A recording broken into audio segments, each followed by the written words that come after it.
समाज का धन्यवाद चल गई।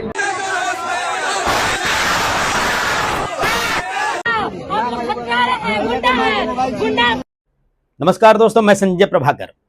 बिहार के भोजपुर जिले में जो एनकाउंटर हुआ भरत तिवारी का, जो तस्वीरें आ रही हैं, जो वीडियोस आ रहे हैं, वीडियो एविडेंसेस आ रहे हैं, उसके आधार पर यह कथित एनकाउंटर कहा जा रहा है, लेकिन तस्वीरें बता रही हैं और जिस तरीके से आरोप लग रहे हैं कि ये सोची समझी, सोच समझकर कोल्ड ब्लडेड मर्डर है।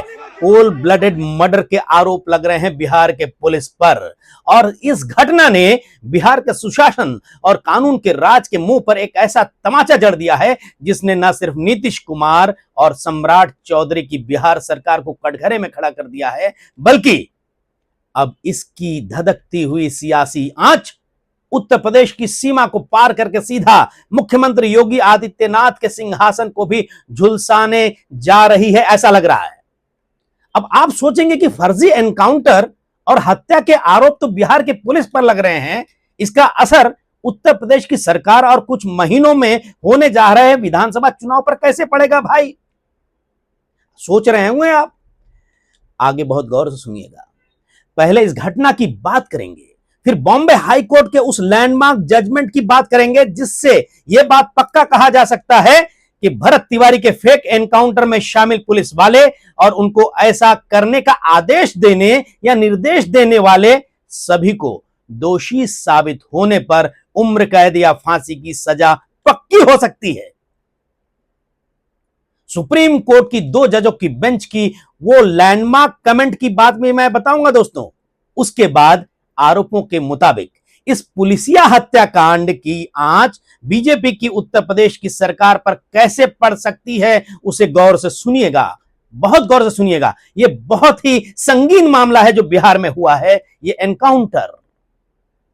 दोस्तों, पुलिस पर बंदूक लहराने वाले आरोपी भरत तिवारी की हत्या के जुर्म में हो सकता है फर्जी एनकाउंटर के आरोपों से घिरे पुलिस वाले बहुत जल्द जेल में चले जाएं, क्योंकि मरने से कुछ देर पहले मृतक भरत तिवारी का फेसबुक लाइव वीडियो पुलिस के सेल्फ डिफेंस वाली दलील को अदालत में कबाड़ा कर सकती है।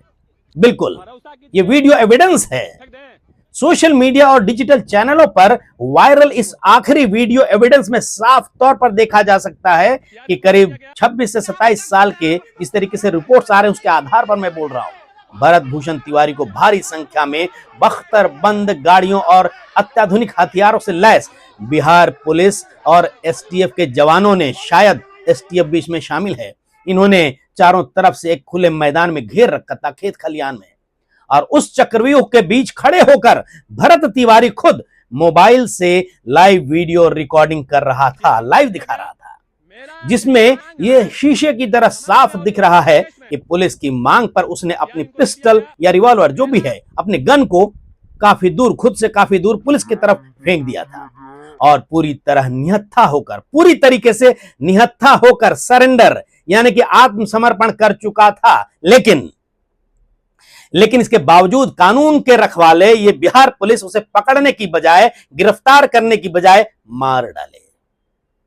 ये आरोप हत्या के आरोप लग रहे हैं। और दोस्तों, जिस तरीके से वीडियो एविडेंसेस आ रहे हैं सामने सोशल मीडिया में, तस्वीर तो यही बता रही है। मेरे ऑनलाइन रिसर्च में जो बातें आई हैं दोस्तों, उसके मुताबिक देश के कई नामी और स्वतंत्र मीडिया आउटलेट्स ने बिहार सरकार को कटघरे में खड़ा कर दिया है। पुलिस की कार्रवाई पर सवाल खड़े हो रहे हैं, सवाल खड़े होने ही हैं। जो तस्वीरें आ रही हैं उसके हिसाब से सरकारी थ्योरी की बखियां उधेड़ दी हैं वीडियो एविडेंसेस ने। और दोस्तों, द लल्लन टॉप की बात करें और नवभारत टाइम्स ने, इन्होंने साफ लिखा है कि वीडियो में सरेंडर करने और पिस्टल फेंकने की तस्वीर दिख रही है, उसके बाद भी गोली चलने की गंभीर सवाल पैदा होते हैं। और वहीं आज तक डिजिटल ने अपनी सुर्खी बनाई, सरेंडर के बाद गोली क्यों चली, मां के आरोप, भोजपुर में भरत तिवारी एनकाउंटर पर बढ़ा बवाल। इसके अलावा स्वतंत्र जर्नलिज्म करने वाले डिजिटल प्लेटफॉर्म्स और रीजनल जो मीडिया हाउसेस हैं या फिर सोशल मीडिया है, इसे सीधे वर्दी की आड़ में हत्या करार दे रहे हैं। और ये हेडलाइन चल रहे हैं कि भरत तिवारी ने सरेंडर किया था, रक्षक ही भक्षक का लाइव मर्डर।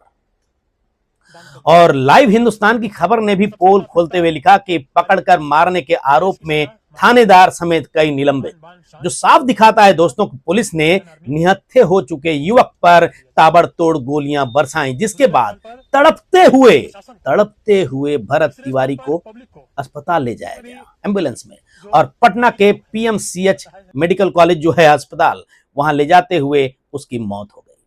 और इस घटना ने बिहार के सुशासन के दावों को सरेआम दफन कर दिया है, यह कहा जा रहा है। यह क्रूअल घटना है। यह क्रूर कथित पुलिसिया हत्याकांड के बाद जनाक्रोश का ऐसा खौफनाक सैलाब उमड़ा, क्या रोड, क्या रेल की पटरियां, हर जगह लोग उमड़ पड़े, आ गए। आरा बक्सर 4 लेन हाईवे पर शव रखकर हजारों ग्रामीणों ने चक्का जाम कर दिया। ये तस्वीरें आ रही हैं सोशल मीडिया में, आप देख सकते हैं। और लाठी चार्ज के बावजूद भीड़ पीछे हटने को तैयार नहीं हुई। मामला संगीन है, गंभीर है, क्योंकि भरत तिवारी की मां और भाभी रो रो कर ये आरोप लगा रहे हैं, संगीन आरोप, कि पुलिस ने निहत्थे बेटे को सरेंडर के बाद भी तड़पा कर मारा। ये आरोप लग रहे हैं और सीधे तौर पर भारतीय न्याय संहिता बीएनएस की धारा 103 यानी मर्डर का मुकदमा नजर आ रहा है दोस्तों।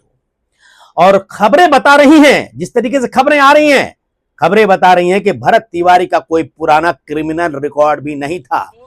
वो तो जवनिया कटाव, ये जो गांव है, और बाढ़ पीड़ितों के पुनर्वास जैसी जन समस्याओं को लेकर शासन प्रशासन के सामने तीखे सवाल खड़े कर रहा था। क्या प्रशासन शासन के जो वहां पर जिम्मेदार और जिम्मेवार अधिकारी हैं, उनकी आंखों में ये खटक रहा था? ये भी सवाल पैदा होते हैं। और दोस्तों, और जब उसकी मानसिक स्थिति खराब होने की बातें चल रही थी, तो खुद उसकी मां ने पुलिस के सामने, पुलिस के पास खुद गुहार लगाई थी कि उनके बेटे की मानसिक हालत ठीक नहीं है और उसे सुरक्षा और इलाज की जरूरत है। ये खबरें आ रही हैं, उसकी मां भी कह रही हैं, वीडियोस आप देख सकते हैं। लेकिन सुशासन की इस असंवेदनशील इनसेंसिटिव पुलिस ने इलाज देने के बजाय उसे गोलियों से भून दिया है।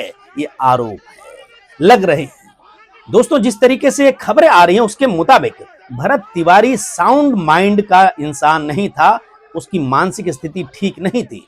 और ऐसी स्थिति में जिस तरीके से तस्वीरें भी आई थी पहले, इस एनकाउंटर से पहले, कि उसने पुलिस वाले पर बंदूक तान दी थी जब पुलिस वाले उनके घर गए हुए थे उस समय।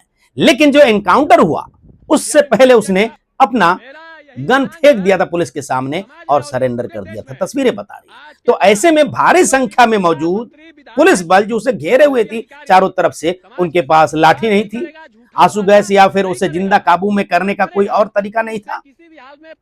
क्या मानसिक रूप से बीमार निहत्थे हो चुके युवक को सीधे जान से मार देना ही एकमात्र रास्ता था पुलिस के पास?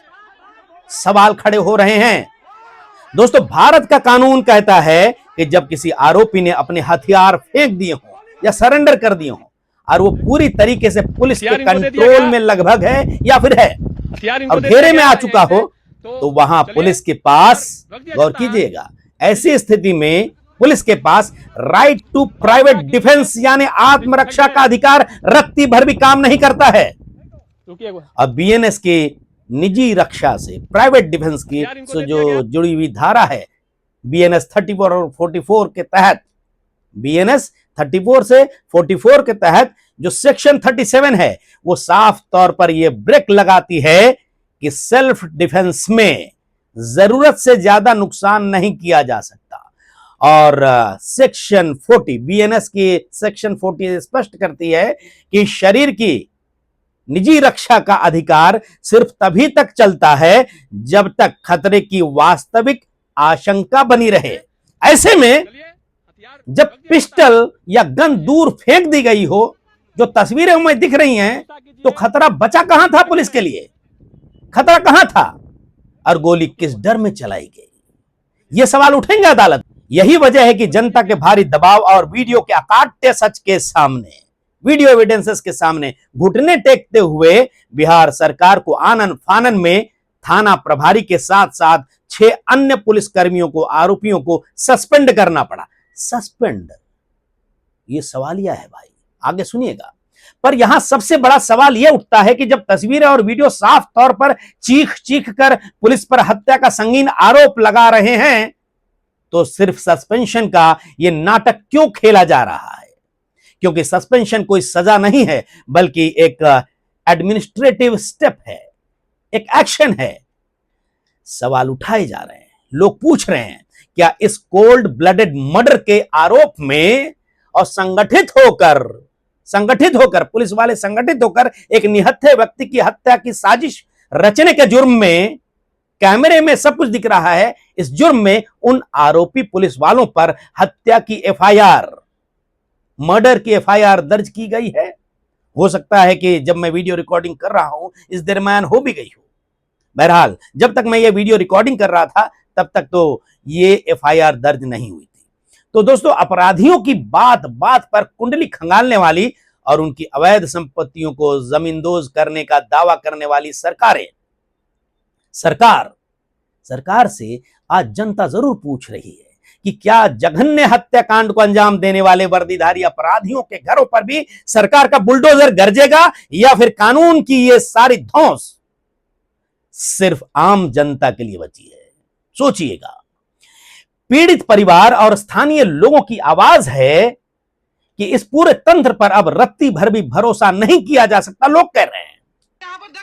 और अगर जनता की मांग हो सकती है, हो रही है कि इस पूरे मामले की जांच किसी हाई कोर्ट या सुप्रीम कोर्ट की सीधी निगरानी में हो, या फिर न्यायपालिका के किसी ऐसे रिटायर्ड जस्टिस के हाथों में सौंपी जाए जो अपनी बेदाग ईमानदारी के लिए जाने जाते हो, ताकि पुलिस इस केस की फाइलों और सबूतों में हेर फेर न कर सके, तो इसकी जांच जरूर करानी चाहिए कोर्ट की निगरानी में। और दोस्तों, यहां तक कि खुद बीजेपी के कद्दावर नेता अश्विनी चौबे, उन्होंने भी पुलिस प्रशासन को हत्यारा पुलिस प्रशासन कहकर संबोधित किया है। ऐसी मेरे ऑनलाइन रिसर्च में ये बातें सामने आई हैं और 48 घंटे के भीतर कड़ी कार्रवाई और उच्च स्तरीय जांच की मांग कर दी उन्होंने। साथ ही सूबे के शिक्षा मंत्री मिथिलेश तिवारी ने भी अपनी ही सरकार की पुलिस को घेरते हुए यह बयान दिया कि अगर कार्रवाई करनी ही तो हाफ एनकाउंटर करते। यह भी गलत है ये बोलना भी, हाफ एनकाउंटर करते, ऐसा उनका बयान है। सीधे जान क्यों ले ली, जिसने सरकार के भीतर मचे आंतरिक कलह की पोल चौराहे पर खड़े कर दी है दोस्तों। और पुलिस की इस थ्योरी को कि आत्मरक्षा में गोली चलाई गई, हो सकता है अदालत में बोले, लेकिन तस्वीरें कह रही हैं साफ साफ, तस्वीरें साफ साफ कह रही हैं। और अदालत में ये वीडियो एविडेंसेस जाएंगे, तब जज पूछेंगे वहां पर कि भाई उसने गन तो फेंक दिया था, तुम्हारे सामने था और तुम चारों तरफ से घेरे हुए थे पुलिस वाले और पूरे बख्तरबंद और हथियारों से लैस आप सब घेरे हुए थे। ऐसे में आपको आत्मरक्षा में गोली चलाने की क्या जरूरत थी, जब ये तिवारी के पास, भरत तिवारी के पास गन थी ही नहीं।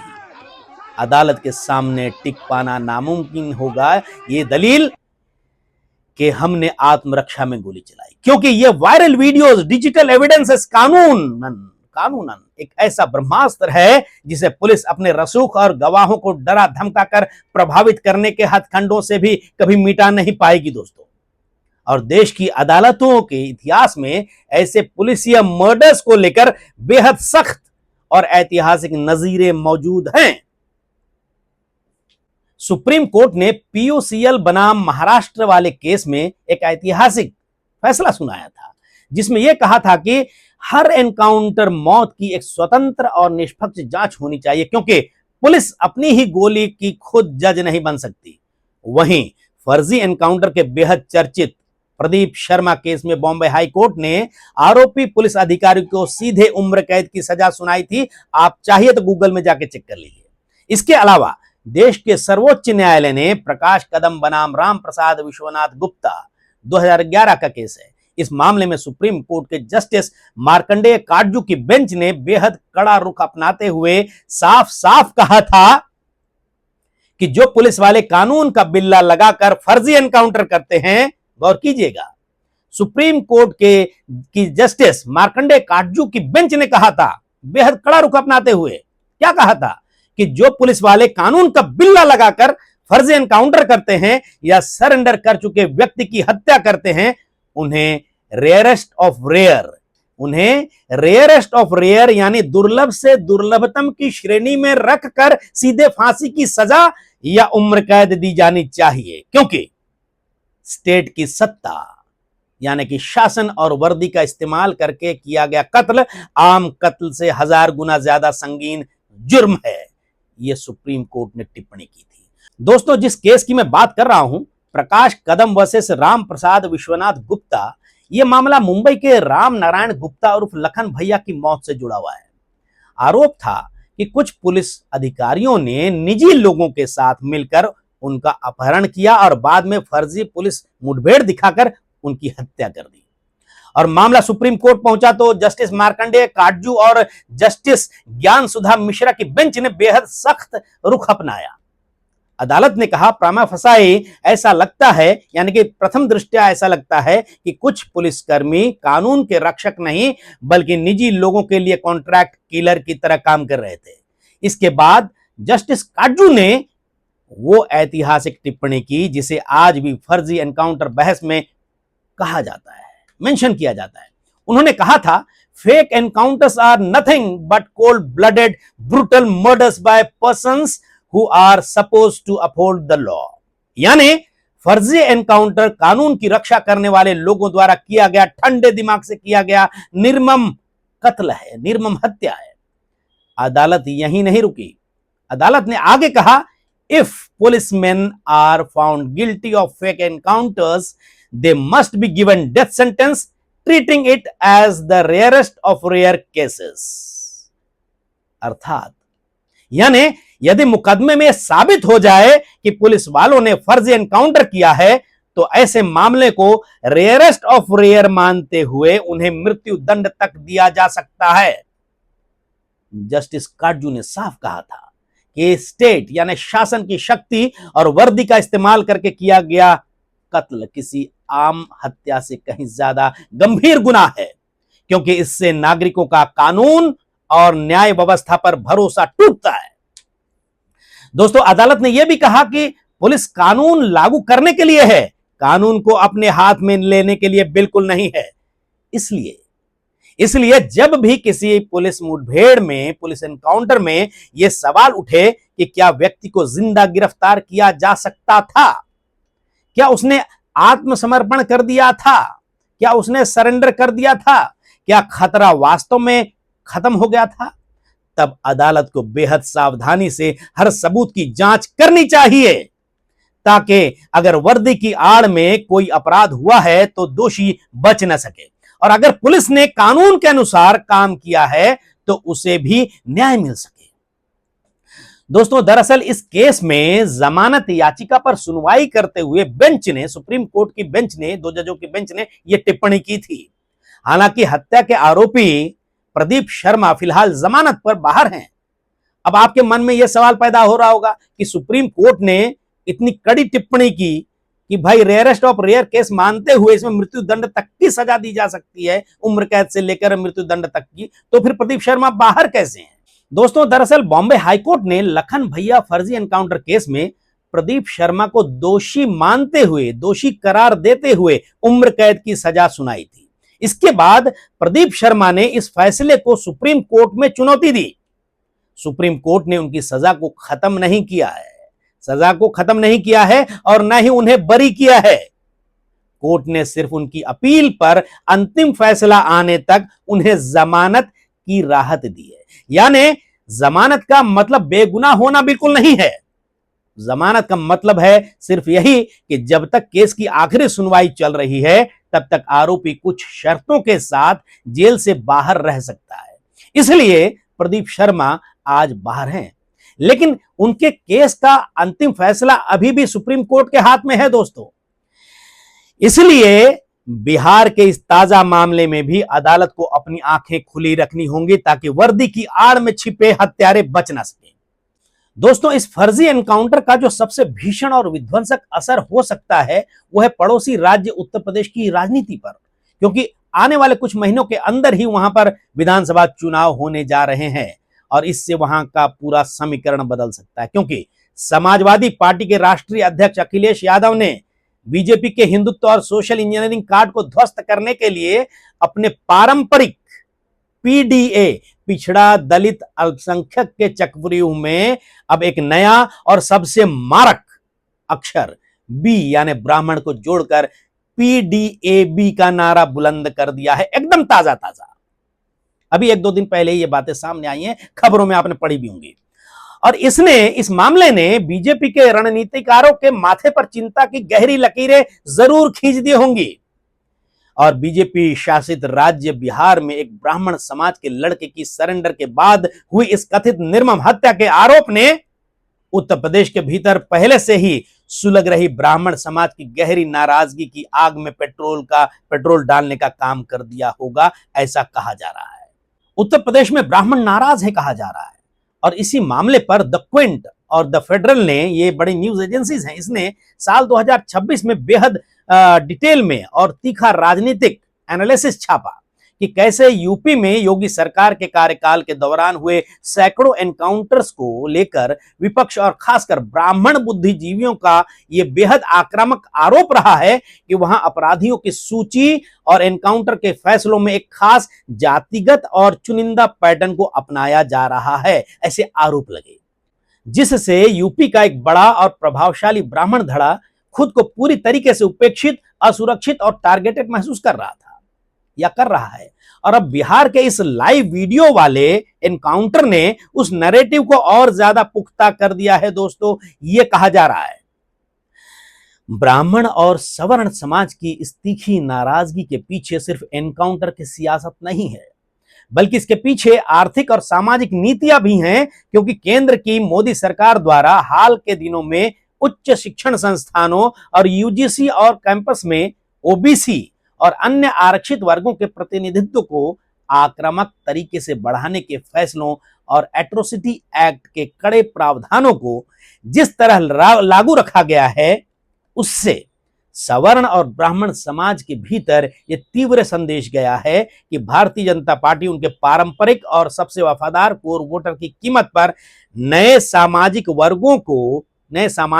वर्ग का समीकरण खड़े कर रहे हैं और नए सामाजिक वर्गों को साधने की होड़ लगी है और उनके हितों की खुलेआम अनदेखी की जा रही है सवर्णों की। इसी छटपटाहट और गुस्से को अब अखिलेश यादव का पीडीएबी फॉर्मूला सीधे लपकने के लिए तैयार है। अब समूचा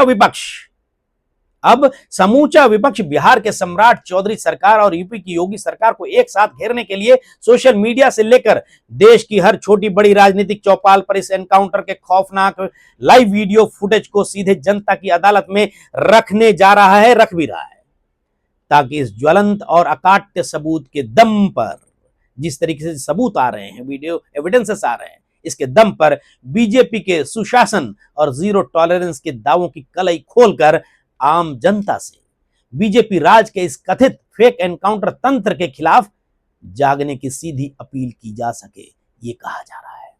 और यही वीडियो एविडेंस आने वाले दिनों में राइट विंग के इस सबसे मजबूत गढ़ के ढहने की सबसे बड़ी वजह साबित होने जा रहा है, ये कह रहे हैं लोग। ये बड़ी वजह बन सकती है जिसे कोई भी डैमेज अब संभाल नहीं पाएगा, यानी कि अब कोई भी डैमेज कंट्रोल संभाल नहीं पाएगा। तो दोस्तों, इस वीडियो पर आप जरूर अपने कमेंट्स लिखिएगा, आप क्या सोचते हैं। नमस्कार।